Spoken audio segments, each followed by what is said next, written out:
basketball for everyone in the Bluegrass, with the men going down to Florida to take on the Gators, who won the battle between Billy G and Billy D.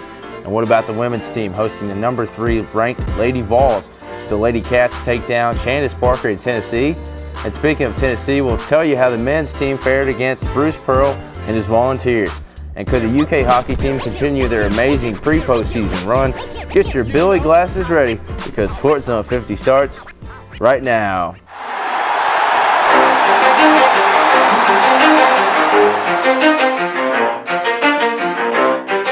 You ready? Let's go! 10% luck, 20% skill, 15% concentrated power of will, 5% pleasure, 50% pain, 100% reason to remember the name.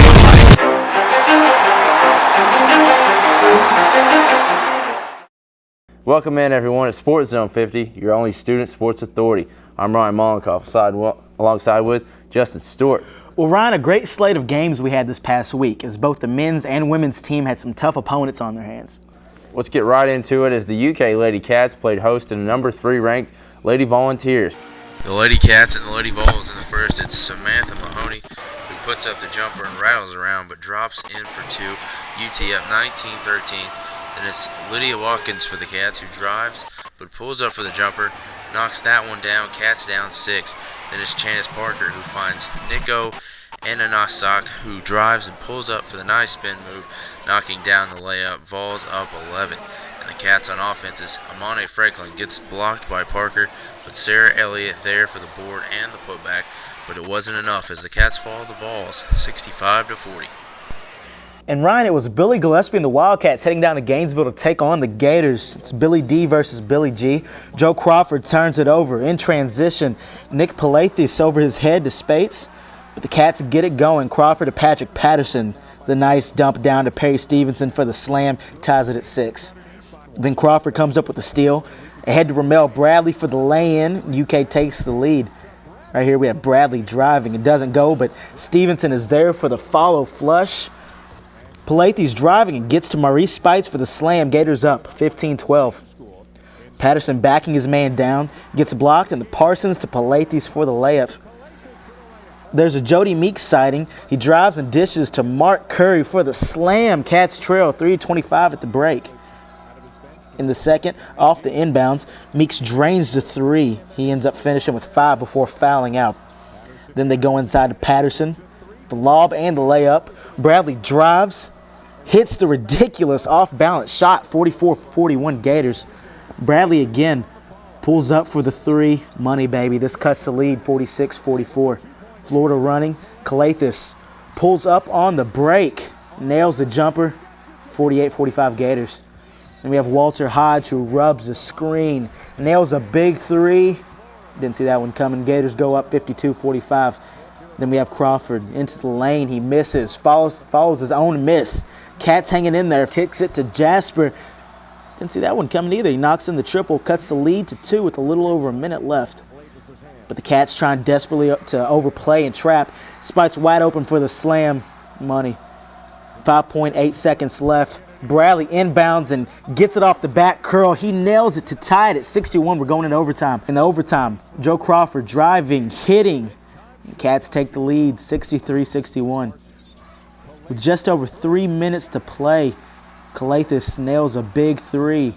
Yeah, the Gators up 66-65. Then Bradley picks up his dribble, spins out of it, and hits the short jumper off the glass. Ends up being 67-66 Cats. Spates turn in the lane, gives the Gators a 70-68 lead. Then we have Walter Hodge. He just keeps hitting big 3s at 73-68. I think that'd be the nail in the coffin. Then Bradley with the drive ends up making it 73-70 Gators. Gators are perfect 12 for 12 from free throw line in overtime. Florida and Notre Dame now the only 2 schools to beat the Cats 7 in a row.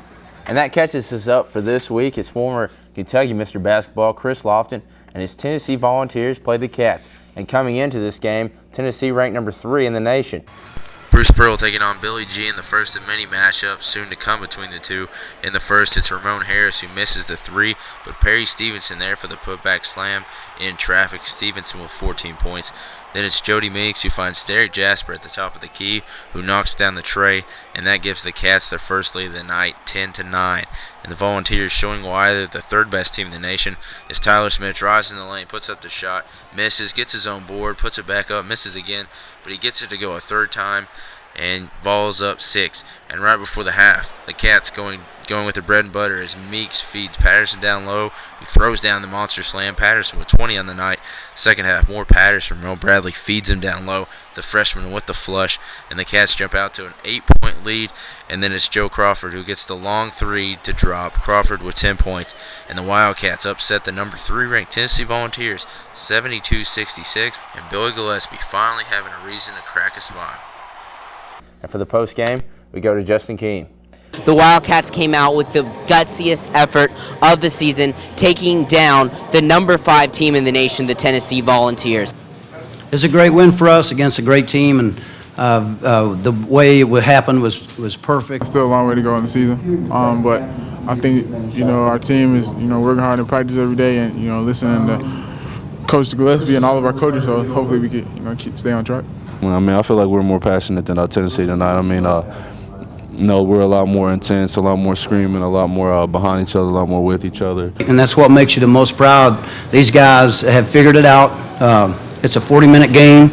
They're going to be as tough as anybody they play against, no matter what the situation might be, and they're going to battle till the end every single time. And that's what makes you so proud as a coach. And the Kentucky Wildcats now look to continue on this winning track as they will host South Carolina on Saturday. Until then, I'm Justin Keene, Sportszone 50. And it was a women's team playing host to the 20th ranked Auburn Tigers this past weekend. In the second, Kentucky up 29-26 and looking to add their lead as Amber Smith gets the steal, and she goes coast to coast for the layup. Kentucky up 5. And the Wildcats penetrating well as Amani Franklin takes control, driving to the basketball and getting the layup to go. Franklin with 13. But Auburn makes a charge as Tamela McCorvey finds Allie Smalley at the top of the key, and she knocks down the 3. Kentucky's Sarah Elliott gets in trouble but finds Smith in the corner, who knocks down the big 3, drains it. UK up 1. And Auburn's still in the ball game until Chelsea Chowning knocks down this big 3 to give the Wildcats a 2-point lead. And that's all they needed as Kentucky upsets Auburn 62-55. Finished the game in really fine fashion there, and I was a bit concerned because we were turning the ball over at a level that I thought would prevent us from winning, actually. And we tightened down and had some big stops and some big rebounds there at the end, and very, very pleased to beat a good Auburn team that we knew was going to be physically challenging. And on another note, the UK hockey team took on South Jersey over the weekend and defeated the Raptors 7-2 on Friday, and then completed the sweep on Saturday, taking down South Jersey 9-5. The UK hockey team is at home this weekend against Ferris State as they look to go 16-9 on the season and extend their 6-game winning streak. And that does it for everyone here at Sportszone 50. I'd like to thank everyone for watching. I'm Ryan Mollenkoff. Remember, go to class, use a designated driver, and always bleed blue. And I'm Justin Stewart. Same bad time, same bad channel. Have a great week, everybody.